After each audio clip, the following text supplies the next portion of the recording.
Next up, log cabins. A log cabin in the mountains is just the iconic vision of mountain life, isn't it? If you remember that first experience staying in one, how the wood smelled so earthy and the sounds echoed off the walls and hardwood floors, it was such a fresh and relaxing experience being in that cabin, wasn't it?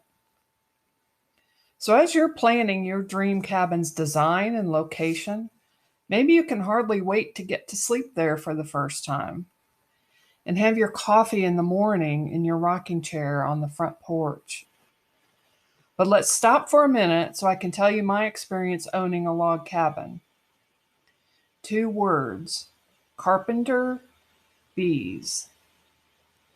Carpenter bees come out of hibernation in the spring looking for a place to lay their eggs, and their preference is inside wood.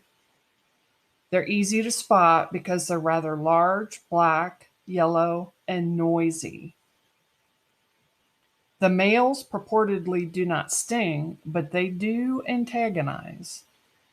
If you're walking by, they will harass you with their bulbous presence and big sounding buzz. This is all an attempt to distract you away from the nest. Meanwhile, the females are busy drilling 1/4-inch holes in the side of your beautiful, pristine log cabin. If you've recently had it restained, they'll be somewhat deterred. But if it's been a while since you've stained the logs, access to the wood is easy and fair game for all of them. They will tunnel deep into the logs where they will nest and lay their eggs. The hatchlings will leave the nest that season and come back to the same nest next year to lay their eggs, and the cycle begins again.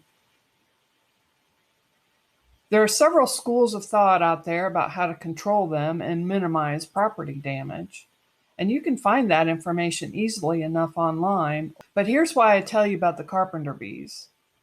In my experience, at least, they do not attack cedar. I've had both cedar logs and pine logs in my homeownership history, and most log cabins, by the way, are built out of pine by default.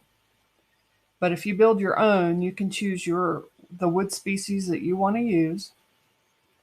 All the pine logs I ever had were attacked by carpenter bees, but the cedar logs were not.